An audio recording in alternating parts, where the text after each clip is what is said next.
আমার নবীকে যদি বন্ধু বানাইতে পারো, কিয়ামতের ময়দানে আমার নবীর সুপারিশের কারণে তোমাদেরকে জান্নাতের মালিক আমি আল্লাহ রাব্বুল আলামিন বানায়া দেব। তাহলে এক নম্বর বন্ধু হবে আমার আল্লাহ। এক নম্বর বন্ধু কে হবে? কবরে যাওয়ার আগে এক নম্বর বন্ধু কে হবে? দুই নম্বর বন্ধু হবে আমার রাসূল। দুই নম্বর বন্ধু কে হবে? আল্লাহ নিজের ব্যাপারে বললেন আলহামদুলিল্লাহি রাব্বিল আলামিন। আর আমার নবীর ব্যাপারে একই শব্দ ব্যবহার করে আল্লাহ বলছেন ওমা আরসালনাকা ইল্লা রাহমাতাল লিল আলামিন। রাহমাতুল লিল আলামিন নবী কোরআনে প্রমাণ, আশিক বিনে কে বুঝিবে আমার দয়ার নবীর শান। ঠিক কিনা বলে? কষ্ট হচ্ছে আপনাদের? একটু গাওয়া যাবে তো ইনশাল্লাহ? আমার নবীর প্রেমে যদি একটু গান, এটা কি কষ্ট হবে? আশেপাশে গান না গাইয়া মাঝে মধ্যে যদি নবীর প্রেমে নাতে রাসূল সাল্লাল্লাহু আলাইহি ওয়াসাল্লাম পড়েন, তাহলে অন্তর আল্লাহ রাব্বুল আলামিন পরিষ্কার করে দিবেন। নবীর প্রেম অন্তরে যদি ঢুকাইতে পারেন, আল্লাহ রাব্বুল আলামিন এই উৎসাহে কিয়ামতের ময়দানে মাফ করতে পারে কি পারে? সেজন্য একসাথে গাইতে পারবেন তো ইনশাআল্লাহ? প্রায় মনে হয় 1টা বেজে গেছে নাকি? ও 12:30 বাজে। তাহলে এখনই জিমায় পড়লে কি হবে? কতক্ষণ আর আলোচনা চলবে বলেন তো? আপনারা আছেন কতক্ষণ পর্যন্ত? অনেকেই চইটা গেছেন। আরে শোনেন, কবরস্থানের দিকে মাহফিল হচ্ছে। অনেকের মা অনেকের বাবা পরকালে চলে গেছে, কবরে চলে গেছে। এমন একদিন আসবে এই মাহফিলে আপনার ছেলে আসবে, আপনি থাকতে পারবেন। আজকে যদি আপনার মা বাবাকে আপনি ফাঁকি দিয়ে চলে যা, কাল কিন্তু আপনার ছেলে এসে আপনাকে ফাঁকি দিয়ে চলে যেতে পারে। সেই জন্য মা আর বাবার জন্য একটু দোয়া করে যেতে রাজি আছেন? কারা একটা হাত তুলে দেখান তো। লিল্লাহি তাকবীর, লিল্লাহি তাকবীর। আল কোরআনের আলো, কোরআন হাদিস যেখানে, কোরআন হাদিস যেখানে, সমাজ সেবা যেখানে, নারায়ে তাকবীর। আল্লাহ কবুল করেন। হাত নামান। তাহলে কি আপনারা চুপ করে বসে থাকবেন? নামাজ পড়ে গাইবেন তো ইনশাআল্লাহ? অনেকেই ঘুমাইতেছে। আরে একটু এই জন্য একসাথে গান, তাহলে ইনশাআল্লাহ ঘুমটা ভেঙে যাবে। রাহমাতুল লিল আলামিন নবী, রাহমাতুল লিল কোরআনে প্রমাণ, আশিক বিনে কে বুঝিবে আমার দয়ার নবীর শান। আশিক বিনে কে বুঝিবে নবী আমার মদিনারি বুলবুল।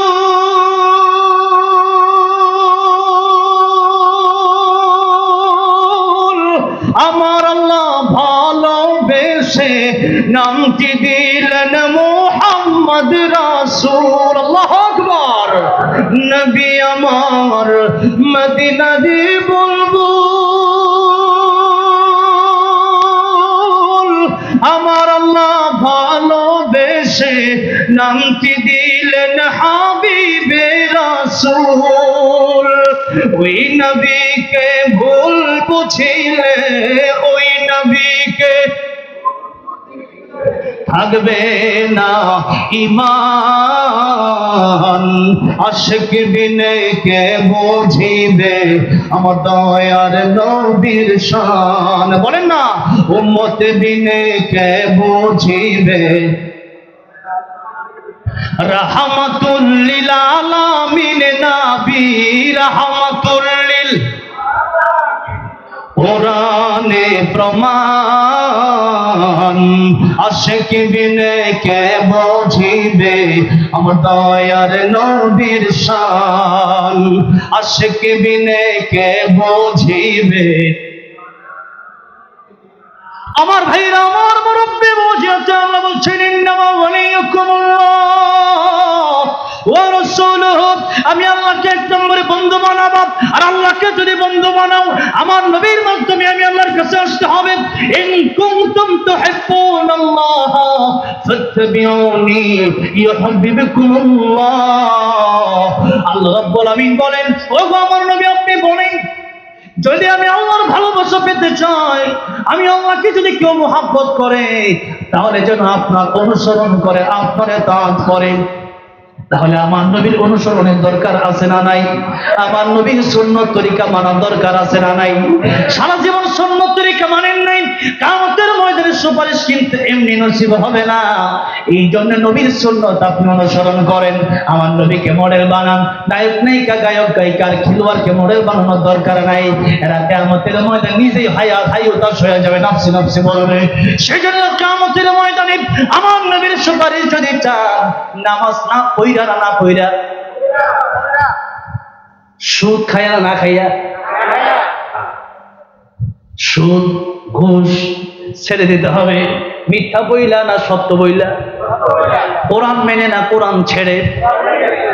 আমার ভাইরা, আমার বাবাজিরা, নবীজি বলে আমাকে যারা ভালোবাসবে তারা আমার সাথে জান্নাতে থাকবে। মান হাব্বা সুন্নতি ফাকাদ হাব্বানি ওয়া মান আহাব্বানি কানা মাই ফিল জান্নাহ। নবীজি বলতেছেন, যারা আমার সুন্নতকে ভালোবাসবে, যারা সুন্নত আমার মানবে, এরা আমার সাথে থাকবে জান্নাতে। জোরে কোন সুবহানাল্লাহ। নবীর সাথে জান্নাতে থাকতে চান তো? তাহলে সুন্নত মানা দরকার আছে না নাই? আল্লাহ রাব্বুল আলামিন বলছেন, এক নম্বরে আমি আল্লাহকে বন্ধু বানাও, দুই নম্বরে আমার রাসূলকে বন্ধু বানাও। কারণ কিয়ামতের ময়দানে আমার নবীর উম্মতকে ছেড়ে আমার নবী জান্নাতে যাবেন না।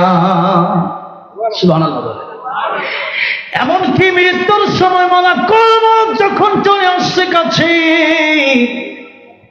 আমার নবীর চোখের পানি ছেড়ে কাঁদতেছে। জিবরাইল আমিন পাশে বসা, ইয়া রাসূলুল্লাহ, ইয়া হাবিবাল্লাহ, আপনি কাঁদেন কেন? আপনি কায়েসার জন্য কাঁদেন নাকি ফাতেমার জন্য কাঁদেন নাকি হাসান হুসাইনের জন্য কাঁদেন? আমার নবী ডেকে বলেন, জিবরাইল, আমি আয়েশার, ফাতেমা, হাসান হুসাইনের জন্য কাঁদি না, আমি কান্দি কেবলমাত্র আমার গুনাহগার উম্মতের জন্য। জুড়ে বলেন আল্লাহু আকবার। যে নবী আমার আপনারে মরণের সময় বলেছেন নাই, মেরাজের রজনীতে গিয়েও আমার নবী যখন উম্মতকে বলে না, কিয়ামতের ময়দানে যে নবী উম্মত সারা পৃথিবীর মানুষগুলো, এমনকি নবীরা পর্যন্ত যখন নাফসি নাফসি বলবে, আমার নবী তখন বলবেন, ইয়া রাব্বি উম্মতি। বলেন, সেই নবীর সুন্নাত আমাদের জীবনে দরকার আছে না নাই? সেই নবীর সুন্নাত না মানলে কিয়ামতের ময়দানে, যদি আপনি আল্লাহ নবীর সুন্নাত মানেন না, আবার গিয়া কিয়ামতের ময়দানে নবীর সুপারিশ চান, আল্লাহ নিজেই কিয়ামতের ময়দানে হাউজে কাউসারের পানি যখন নবী পান করাবেন, তখন একটা পর্দা ফেলে দিবেন। সূরা কাউসারের ব্যাখ্যায় তাফসীরের কিতাবে এসেছে, আল্লাহ রাব্বুল আলামিন তখন একটা পর্দা ফেলে দিবেন। নবীজি বলবেন, আল্লাহ, পর্দা কেন ফেলা হলো? আল্লাহ বলবেন, এরা আপনার খাঁটি উম্মত না, ভেজাল। এদেরকে হাউজে কাউসারের পানি আপনি পান করাবেন তোর কথা, আমি আল্লাহ পান করাইতে দিব না। আল্লাহ যদি বাধা দেয়, নবী কি পান করাবে? পান করাবে না। ভাইরা আমার, বাবাজিরা আমার, তাই আমার আল্লাহ রাব্বুল আলামিনের হুকুম, রাসূলুল্লাহ সাল্লাল্লাহু আলাইহি ওয়াসাল্লামের তরিকা যেভাবে আছে ওভাবে মেনে এটাই হচ্ছে নিজের জীবনের জন্য ফায়দাজনক। আল্লাহ রাব্বুল আলামিন বলেন, ও পৃথিবীর মানুষেরা, 3 নম্বরে যারা বন্ধু বানায় কবরে আসবা, তারা হচ্ছে সালিহিন নেককার। আল্লাযীনা আমানু আল্লাযীনা ইউকিমুনাস সালাতা ওয়া ইউতুনাজ যাকাতা ওয়া হুম রাকিউন। আল্লাহ বলতেছেন, আমি আল্লাহ এবং রাসূলের পরে বন্ধু যারে বানাবা, বুঝা বানাইও। যারে তারে বন্ধু বানানো যাবে না, যার তার সাথে চলা যাবে না। সাহাবতে সালেহ তোরা সালেহ কুনাত, সাহাবতে সালেহ তোরা সালেহ কুনাত। সৎ সঙ্গে স্বর্গবাস আর অসৎ সঙ্গে সর্বনাশ। মানুষ যদি ভালো মানুষের সাথে চলে, সেই ব্যক্তি নামাজি হয়ে যায়। ভালো মানুষের সাথে চললে সে ব্যক্তিও ভালো হয়ে যায়। আর মন্দ মানুষের সাথে বিড়ি করে সাথে চললে কয়েকদিন পরে যে চলে ও বিড়ি খায়। ঠিক না ঠিক বলে? বিড়ি খাওয়া, সাধারণ যুবকরা বিড়ি খাওয়া কিভাবে শিখে? আমি আমাদের গ্রামে দেখছি, একজন যখন বিড়ি খায়, একটু খায়া বিড়ির পেছনের সাইডটা তুই একটু খা, ওই যে দিছে টান টান মারাইয়া, ওই একটা দুইটা টান দেওয়ার থেকে সেও শিখে গেছে। ছোটবেলা একবার এক বিয়ের অনুষ্ঠান আমার বাড়ির পাশে শ্রীপুরে, আমাকে আমার কয়েকজন বলতেছে আমরা সবাই মদ খাবো, চল আমাদের সাথে, তুইও মদ খাবি। আমি কি চাই কোরআনের হাফেজ, তোরা মদ খাইতে পারস, আমি খাইতে পারি না, জোরে কোন সুবহানাল্লাহ। আমি এই কথা বলছি, আমি কোরআন শিখেছি, যে অন্তরে কোরআন প্রবেশ করেছে সেই অন্তরে মদ প্রবেশ করতে পারবো। আল্লাহর ভয় যার অন্তরে থাকবে, র্যাব আর পুলিশ আর সেনাবাহিনী দিয়ে তার ভালো বড় লাগবে না, আল্লাহর ভয়ে সে ব্যক্তিটা ভালো হয়ে যাবে। তাই কালো আর ধলা দিয়া পৃথিবীর মানুষের বিচার হবে না, লম্বা খাটো দিয়া পৃথিবীর মানুষের বিচার হবে না, ধনী আর গরিব দিয়া পৃথিবীর বিচার হবে না। আল্লাহর কাছে যদি কেউ ভালো হতে চায়, আল্লাহ রাব্বুল আমিন বলেন ইন্না আকরামাকুম ইনদাল্লাহি আতকাকুম। আমার ভয় যার অন্তরে থাকবে, আল্লাহর ভয় যার অন্তরে থাকবে, সে ব্যক্তির মতো ভালো মানুষ আমি আল্লাহর কাছে আর কেউ হতে পারে না। কারণ সে ব্যক্তি যখনই গুনাহ করতে যাবে, সে ব্যক্তির চিন্তা করবে আমার পৃথিবীর কোনো পুলিশ দেখবে না, আমার সেনাবাহিনী দেখবে না, র্যাব দেখবে না, আমার বাবা মা আমার দেখবে না, আমার স্ত্রী আমার দেখবে না, আমার স্বামী আমার দেখবে না, আমার ভাই আমার দেখবে না, পৃথিবীর কেউ যদি আমার নাও দেখে, আমার একজন দেখবে, জুড়ে বলেন তিনি কে? আল্লাহর ভয় যদি অন্তরে থাকে, সে ব্যক্তি গুনাহ করতে পারে না। কারণ আল্লাহ রাব্বুল আমিন বলছেন, ও পৃথিবীর মানুষেরা, وَنَحْنُ أَقْرَبُ إِلَيْهِ مِنْ حَبْلِ الْوَرِيدِ।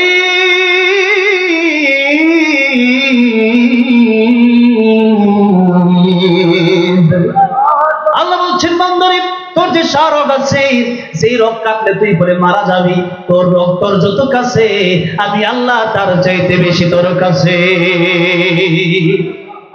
ও বান্দারে, গভীর রজনীতে তোরে আমি প্রতি রাতে রাখতে থাকি, আলামিন মুস্তাগফিরিন ফাগফিরনাহু। ও বান্দারে, তোর গুনাহ হয়ে গেছে, আয় আমার কাছে ক্ষমা চা। পৃথিবীর সব মানুষগুলা ঘুমিয়ে গেছে, বান্দারে পৃথিবীর মানুষ ঘুমিয়ে গেল, আমি আল্লাহ রাব্বুল আলামিন তোর জন্য জেগে আছি। বান্দারে তোর কখন কি লাগে, পৃথিবীর মানুষগুলা তোরে নাও দিতে পারে।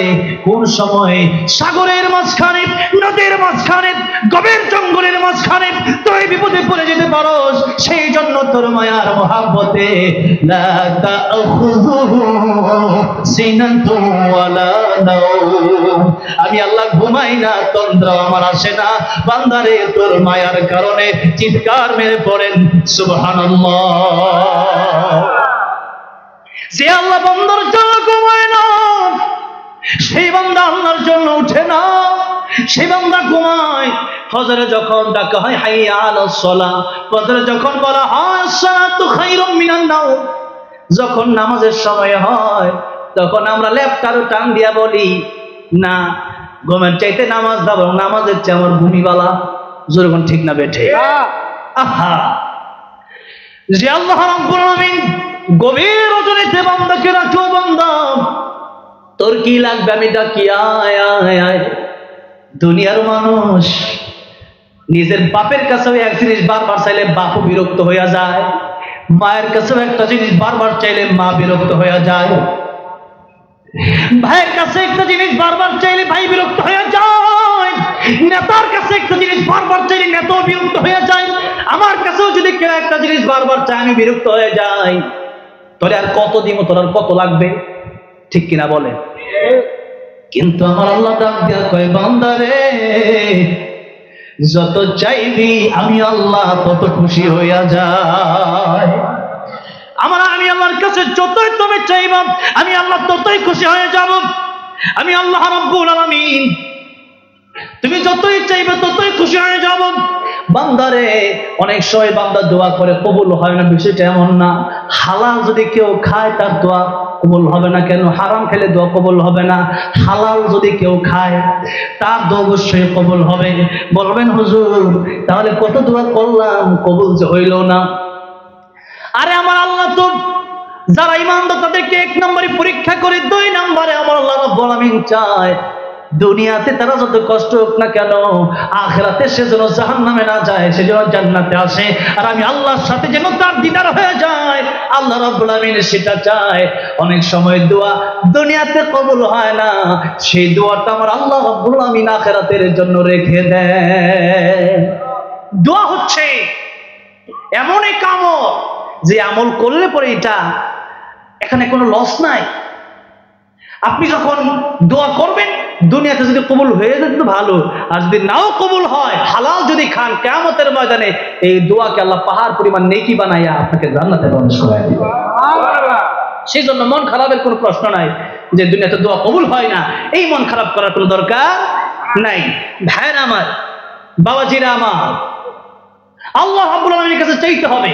আল্লাহকে বন্ধু বানাইয়া কবরে যেতে কি আপনারা রাজি আছেন? আল্লাহরে বন্ধু বানায় যদি কবরে যেতে চান, আল্লাহরে বন্ধু বানানোর সবচেয়ে সুন্দর সিস্টেম হচ্ছে বেশি বেশি সিজদা দেন, ওয়াসজুদ ওয়াকতারি। যত সিজদা দিবেন আল্লাহর নিকটবর্তী হয়ে যাবে। এই জন্য বেশি বেশি তাহাজ্জুদ পড়বেন। কি পড়বেন? তাহাজ্জুদ পড়বেন, বলে ইনশাআল্লাহ। ভাইরা আমার, বাবাজিরা আমার, তাহলে মরতে হবে। আল্লাহ মরণের কথা আগে বললেন, মরণের কথাই পৃথিবীর মানুষকে স্মরণ করে দিলেন, ও পৃথিবীর মানুষেরা তোমাদের কিন্তু মরতে হবে। তাহলে আমি আল্লাহ রাব্বুল আলামিন তোমাদেরকে মরণ দিলাম, মরণ তো আমি আল্লাহ সৃষ্টি করলাম, জীবন তো আমি আল্লাহ দিলাম। আল্লাহ রাব্বুল আলামিন যদি কাউকে মেরে ফেলেন পৃথিবীর কেউ বাঁচাতে পারবে না, আবার আল্লাহ রাব্বুল আলামিন যদি কাউকে বাঁচায় রাখেন পৃথিবীর কেউ তাকে মারতে পারবে না। জাকারিয়া আলাইহিস সালাম, মারইয়াম আলাইহিস সালাম ওনার খালু ছিলেন, ওয়াকাফালাহা জাকারিয়া। জাকারিয়া আলাইহিস সালাম উনি ছিলেন বাইতুল মুকাদ্দাসের ইমাম। মারইয়াম আলাইহিস সালামের আম্মা উনি আল্লাহর কাছে দোয়া করেন, আল্লাহ আমার যদি কোনো সন্তান হয় তাকে আমি মসজিদের খাদেম বানায় দেব, মসজিদের জন্য বাইতুল মুকাদ্দাসের জন্য ওয়াকফ করে দেব। কয়েকদিন পরে সন্তান হইল, মেয়ে সন্তান, নাম তার মারইয়াম আলাইহিস সালাম। যেরকম সুবহানাল্লাহ। তিনি একটু মনটা খারাপ করলেন যে একটা মেয়ে হইছে, একটা ছেলে হইলে তো মনে হয় ভালোই। তাই তো ভাবছিলাম ছেলে হবে, মসজিদের খাদেম, মসজিদ পরিষ্কার করবে, কিন্তু মেয়ে যে হইছে। আল্লাহ কয়, ও মারইয়ামের আম্মা রাগ কইরো না, তোমাকে যেই মেয়ে দিছি লক্ষ লক্ষ পুরুষের চাইতে দামি একটা মেয়ে। সাধারণ পুরুষরাও এই মারইয়ামের মতো দামি নয়। যেরকম সুবহানাল্লাহ। অবশেষে মারইয়াম আলাইহিস সালামকে ওয়াকফ করে দিলেন বাইতুল মুকাদ্দাসের জন্য। এখন তার দায়িত্ব কে নেবেন? কফিল কে হবে? সৌদি আরব কেউ গেছেন? এখানে সৌদি, কাতার, দুবাই বা মিডল ইস্টে কেউ গেছেন? হাত তোলেন তো। কেউ নাই? ওই যে একজন গেছেন, বা হ্যাঁ অনেক লোক আছে। তো ওই দেশে কফিল আছে না? কফিল। এখন মানে কার দায়িত্বে আপনি থাকবেন? মারইয়াম আলাইহিস সালাম তাফসীরের কিতাবে আসছে একটা বাচ্চা 1 বছরে যত বড় হয়, মারইয়াম আলাইহিস সালাম একদিনে ততটুকু বড় হয়ে গেছে। আল্লাহ কুদরত। এবার যখন দিয়ে দিছে বাইতুল মুকাদ্দাস ওয়াকফ করে, 19 জন ইমাম তখন বাইতুল মুকাদ্দাসের কয়জন ইমাম? 19 জন ইমাম। 19 জন ইমাম তারা তাকে নেওয়ার জন্য পাগল পারা হয়ে গেছে। এখন 19 জন ইমাম চিন্তা করলো যে কিভাবে, কে নিবে? সবাই কারাকারি শুরু করছে যে আমি নেব। আর একদিকে মারইয়াম আলাইহিস সালামের খালু জাকারিয়া আলাইহিস সালাম, তিনি খালু, একদিকে আত্মীয় সম্পর্ক, আবার বাইতুল মুকাদ্দাসের ইমাম, তিনি বলেন আমি নেব। এখন বাকি ইমামরা বলতেছেন যা আপনারা নেবেন, এটা বড় ভাগ্যবতী সন্তান, এই সন্তানকে আত্মীয় সম্পর্কে আপনি দায়িত্ব নেবেন, এটা হয় না, আমরা নিতে চাই। এরকম করতে করতে এক সময় সবাই বলল ঠিক আছে লটারি হবে, আমরা সাগরে অথবা নদীতে আমরা সবাই কলম ফেলবো। এটা হচ্ছে লটারি সিস্টেম। তখন আমরা কলম ফেলবো, যার কলমটা যেই দিকে স্রোত যাবে, মানে স্রোত যেদিকে যাবে সেই দিকে যদি কলম সবারটা চলে যায়, যারটা থাকবে আমরা ভাববো আল্লাহ রাব্বুল আলামিন তার দায়িত্বে মারিয়াম আলাইহিস সালামকে দিবেন। ছেড়ে দেওয়া হলো সবার কলম।